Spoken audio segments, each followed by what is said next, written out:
Slav roj baş hevanno di roja duyemîn ya civîna ewlehiyê ya Munîhê de em dîsa bi hev re çend nûçe hene ji wê derê dixwazim ji we re pêşkêş bikim. Aniha ew dîmenê ku li kileka min dibînin dîmenê vê sibê ne di roja duyem de ka min denin kiyê dimeşe di nava kolanên Almanya ê Munîhê de. Ez dîmenê pêşî hema vehkem hevanno pir xweş e. Ev dîmenê Rêzdar İlham Ehmed û Mazlûm Ebdî ye. Barzanê Sûr ji hevalê me rojnameger ew jî li piştê telefona xwe dinêre. Ew jî doh bi wan re bû. Me dît. Pir baş e. Aniha hemî mîvanên ku tevlî civîna bilind ya Munîhê dibin, ber bi derî ve diherikin. Ev hemî mîvanên bi nûnerên dewletên cuda yên Ewropayê ne. Niha di kontrola derî re derbas dibe, dikive hundir. Îro rojek germ e, bi gelek derdoran re hevdîtina çê dike Mazlûm Ebdî, bi tevî İlham Ehmed. Barzanê Sûr jî bi wan re ye. Hevanno, em weke millet, em tîw birçiyê azadiyê ne, em birçiyê serkeftinê ne. Ji me re serkeftin lazim e. Ji me re bawerî hêvî lazim e. Ji ber vê yekê civînên bi vî şeklî wextê ku em tê de serkeftinê xwe dibînin kêfa me tê. Pir baş e. Em hema derbasê mijarê bibin. Organîzatörên vê konferansa mezin. Ez vê dîmenê bidim sekinandin.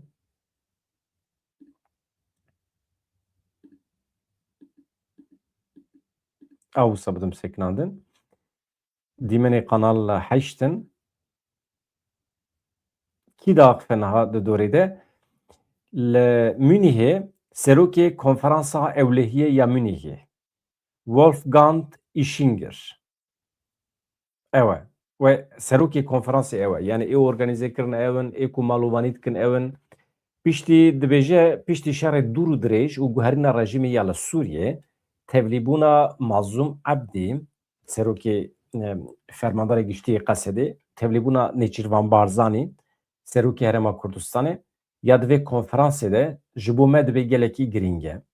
Îşinger her wiha teqez kir ku Ewropa di demekî dirêj de dikare bê Amerîkayê jî parastina xwe bike.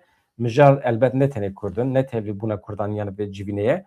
Yek ji armancên civînê ew e nîqaş bikin ka gelo welatên Ewropayê dikarin bê Amerîkayê xwe biparêzin. Ji Amerîka gelekî aciz in. Ji siyaseta Trump gelekî aciz in. Her tiştî bi ekonomiyê ve girêdan e. Her tişt bazirganiyê ye. Aştî tune, aramî tune di lîsteyê wan de, di armanca wan de.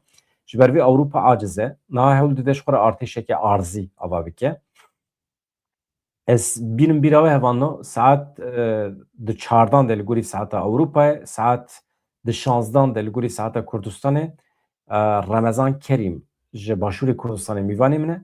Em ê behsa girîngiya vê konferansa ewlehiyê bikin û ka em binêrin tekîliya başûrê Kurdistanê, Rojavayê Kurdistanê ber bê Kuderê ve çi ye? Yeketiya netewî aniha çawa şekil digire, çawa bandor li siyaseta Kurdan dike. Di vê demê de hewcedariya me pê heye Rêzdar Remezan Kerîm ew ê mîvanê min be ji kerema xwe re randevû nedin kesekî saet çardan de li gorî saeta Ewropayê, şanzdan de li gorî saeta Kurdistanê. Di nava axaftina wî de elbet dîmenên nû ku wê ji konferansa Munîhê werin em ê bi we re parve bikin. Nûçeyên deqeyên dawî dibin, agahiyên nû dibin, hevdîtinên nû dibin. Em dibe îro li ser tetikê bin.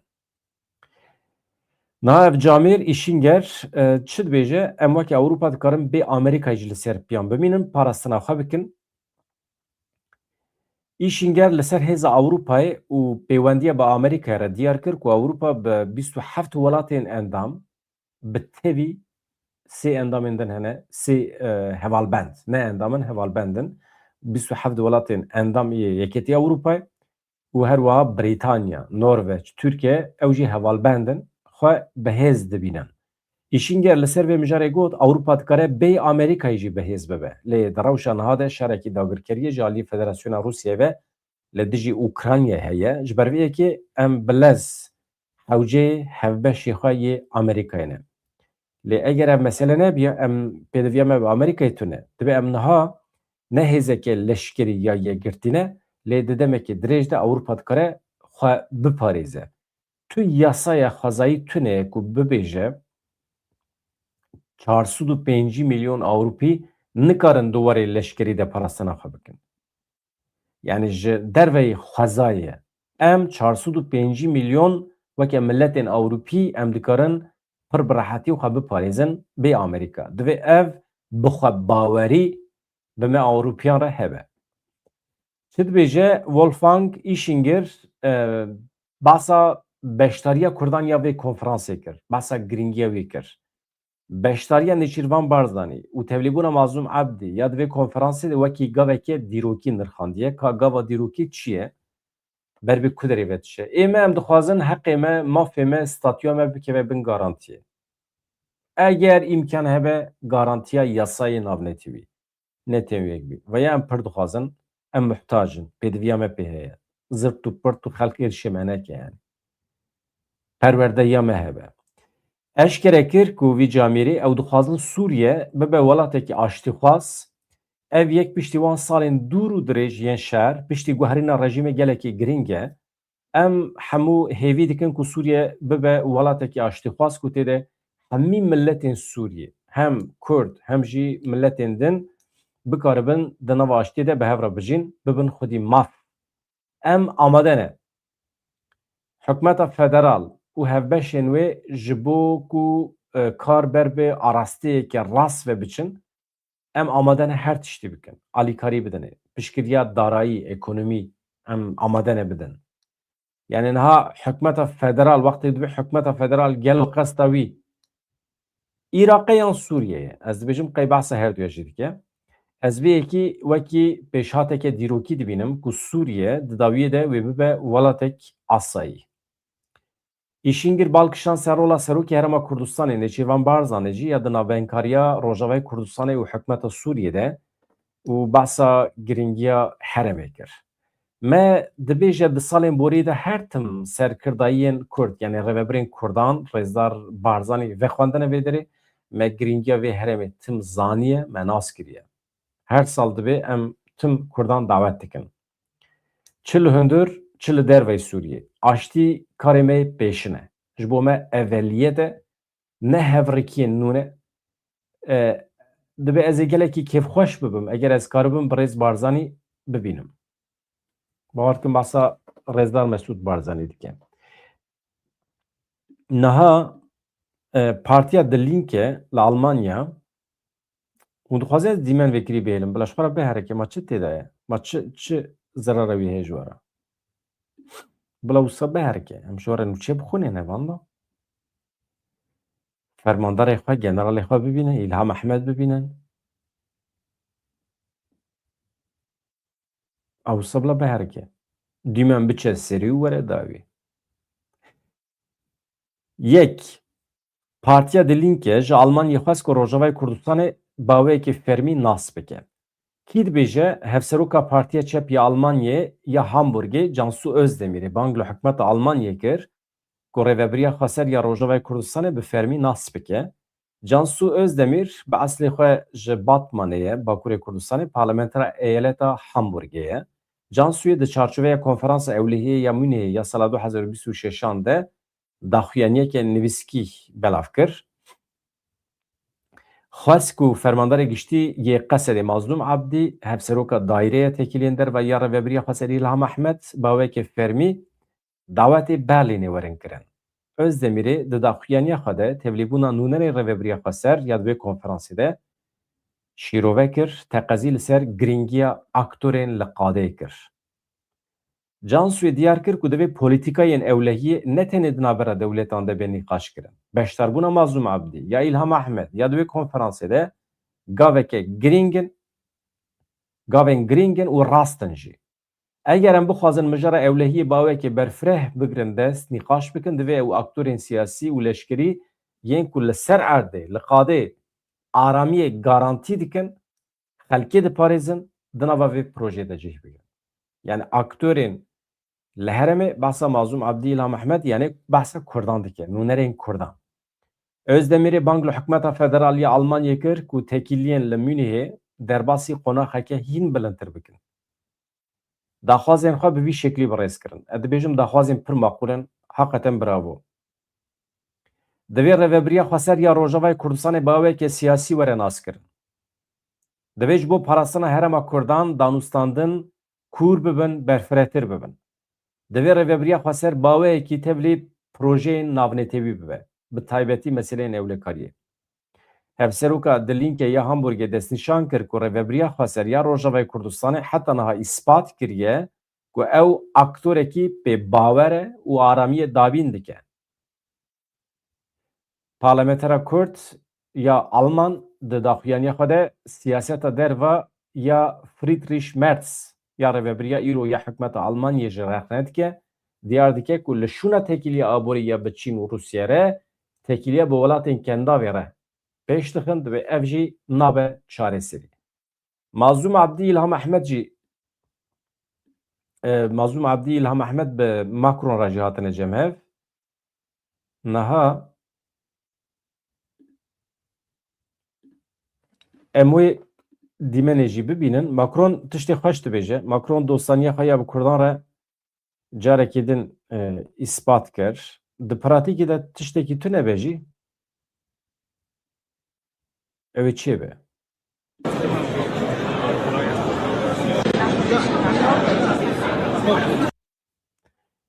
Niha gava din axaftina Macron hebû. Ez dixwazim pêşî Fransiyên bi hev re godar kin. Et vous avez eu raison. Mais il a pris des engagements aussi vis-à-vis de moi. Je défends l'intégrité territoriale, l'unité de la Syrie.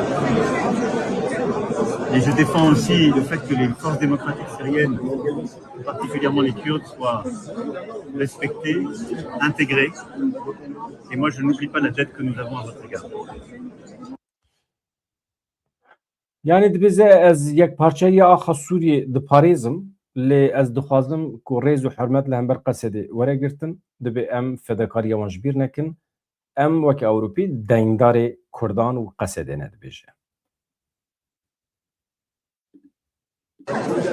Les discussions ont été dures, mais je sais toutes les concessions que vous avez faites avec le président Chara. Et je pense que vous avez eu raison. Mais il a pris des engagements aussi vis-à-vis de moi. Je défends l'intégrité territoriale, l'unité de la Syrie.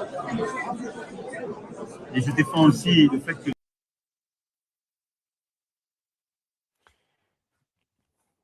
Yani dibêje hevdîtinê me bi şara re di vê çarçovê de ne. Hevan no. Aniha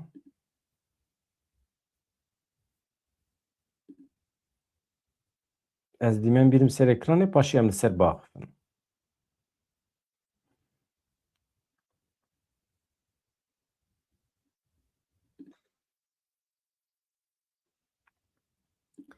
Niha doh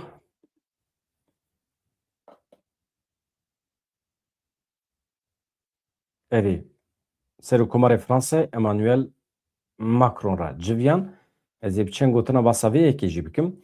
Mazlûm Abdî İlham Ehmed li Münihê bi Serokkomarê Fransê Emmanuel Macron ra civiyan. Li gorî daxuyaniya Qesedê şandeya Qesedê di hevdîtinê de ji bo wê piştevaniya berdewam ya ku Fransa pêşkêş dike, bi taybetî jî ji bo hewlên dîplomatîk yên Parîsê yên ji bo çespandina Agirbestê bihêzkirina aramiyê li herêmê spasiya Serok Macron kir. Qesedê her wiha destnîşan kir ku her du aliyan teqezî li ser giringiya berdewamiya piştevaniya navnetewî kiriye, da ku rêkeftina Qesedê û Şamê di pratikê de jî pêk were. Hate diyarkirin temamkirina vê rêkeftinê hizmetê pêvajoya yekxistina saziyan aramiya li Sûriyê dike. Qesedê çi dibêje? Emmanuel Macron beyan kiriye ku Fransa wê xebatên xwe, hewlên xwe di vê çarçovê de bidomîne. Pesnê rola bi bandor ya Qesedê kiriye, bi rûbirûbûna terorê de, pasina ewlehiya herêmê de, diyar kir ku welatê wî wê wekî hevparekî sereke daîma li gel wan bimîne. Yani ew xiyanetê li Qesedê û li Kurdan nekin. Nêçîrvan Barzanî li Münihê bi Serokkomarê Fransê Emmanuel Macron ra civiya, ew jî li ser navê Herêma Kurdistanê. Nêçîrvan Barzanî bi rêya hesabê xwe X'ê got, ez dilxweş bûm ku min îro hevalê xwe Emmanuel Macron li Münihê dît. Nêçîrvan Barzanî her wiha diyar kir wî ji bo piştgiriya domdariya Fransayê ji bo aştî û ewlehiyê spasiya Macron kiriye. Seroketiya Herêma Kurdistanê da zanîn ku her du aliyan rûdanên siyasî Rudanên ewlehiyê yên li herêmê rewşa Sûriye nirxandiye di nava xwe de divê mafê Kurdan di destûra bingehîniya Sûriyê ku ew ê were avakirin were parastin. Heqê Kurdan di destûra nû ya Sûriyê were parastin. Li ser vê yekî axivîne. Ji xwe dohme dîme nîşanê we da Marco Rubio hevdîtina wan jî pêra derbas bû ku em binêrin û çên deqê da wî çi hene hevalên me.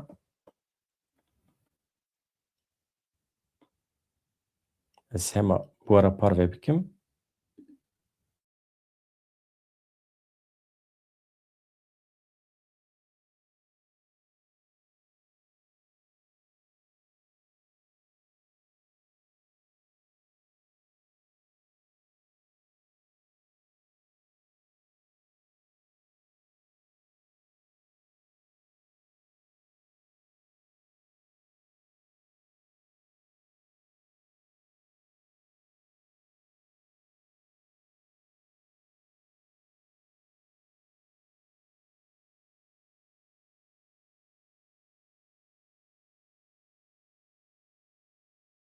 لتبعية كردستان هرشان عادي كردستان جبرو سور لدنها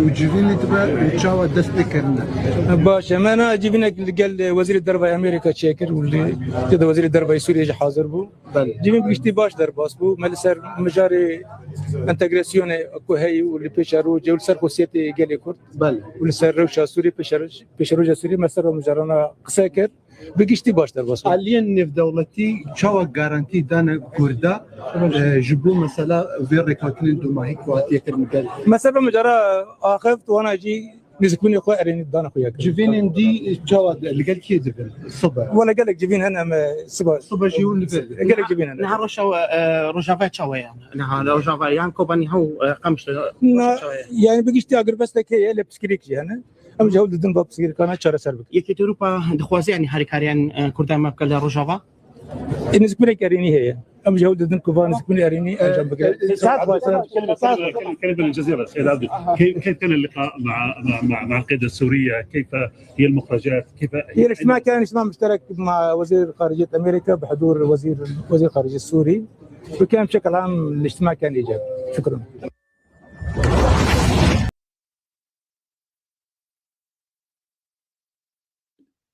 Bi vî şeklî hevanno hema dîmenên konferansa doh ya bi tamam ev dîmene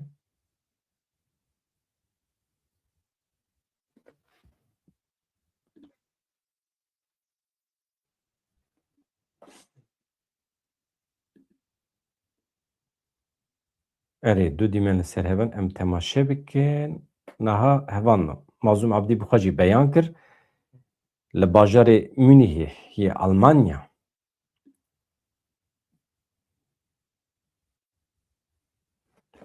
di civînê de di civîna Marco Rubio Mazlûm Abdî Esad Şeybanî de mijara sereke pêvajoya entegrasyonê bû mafê pêkhateyan bû şandeya Sûriyê Mazlûm Abdî tê de ye İlham Ahmed tê de ye û her wiha Esad Şeybanî erê ew bûn li gorî daxuyaniya navenda ragandanê ya Qesedê di hevdîtinê de behsa pêvajoya entegrasyonê misogerkirina mafê hemû pêkhateyên Sûriye hatiye nîqaş kirin di wê çarçovêde bi taybetî li ser mafê Kurd û Durziyan rawestiyane giringiya berdewamiya şerê li hember Daişî yek ji mijarên serekî yê civînî bû Wezîrê Karê Derve yê Amerîkayê Marco Rubio di civînê de helwesta rêveberiya nû ya Amerîkayê jî eşkere kir dibêje Serokê Amerîkayê Donald Trump dosyaya Sûriyê temamkirina pêvajoya entegrasyonê bi cîhanîna rêkeftinan tekoşîna li hember terorê di rêza yekem ya karîxwayê pêşî de dibîne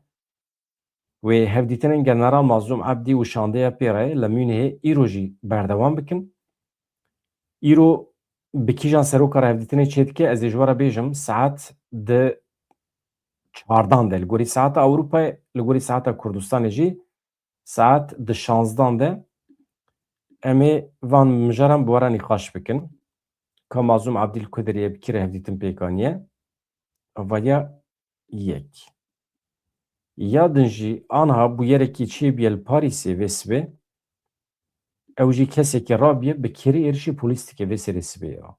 Tê tune ya. Wexta wî ye ya. Tu car wexta kuştina însanan nede? Bixwe hat kuştin. Ofîsa dozgeriya li dijî terorê ya Fransayê ragihand ku kesekî do hewldaye li nêzîkî heremekî Parîsê ye. Bawer dikim Arc de Triomphe ya Parîsê bi kerê êrişî polîsekî dike. Ofîsê ragihand ku polîsan êrişkar golebaran kiriye di cih de hatiye kuştin. Li gorî ofîsê di bûyerê de tu zerar negihîştiye polîsan. Êrişkar bi sûçê terorê 12 rojan hatibû girtin, di kanûna borî de jî hatibû berdan. Polîsên Fransî ragihandin ku bûyer li nêzê gora leşkerê nenas dema ku endamê Hêzê Ewlehiyê mûm pê dixistin rûdaye. Bixwe çûye bi kerê êriştekê û hatiye kuştin. Lê eslî wî, cisnî wî çi ye, ji kîja milletî em nizanin. Eleqa wî bi hêzên tundrew yê olî re heye tu ne nizanim. Me rû navê ola bibêje ne baş e. Mesele bi vî şiklî ye. Wekî din Nêçîrvan Barzanî li Mûnihê bi gelek serokê dewletan re, bi serokê gelek dewletan re hevdîtinan çê dike. Hem meseleyên aborî ewlehiyê ew jî divê merov bizanibe. Li Rojavayê Kurdistanê jî aniha hin herem hene hêzên Qesedê ciyê xwe ji hêzên ewlehiyê re dihêlin. Meseleyên Rojavayê Kurdistanê em ê paşê, em ê sibê du sibê em ê nîqaş bikin. Çünkü aniha mesela me em temamî bihêlin ji evê re, bihêlin ji meselê Mûnihê re, ê Rojavayê Kurdistanê aniha ne acîlin. Acîl Mûnihê. Mesela asayiş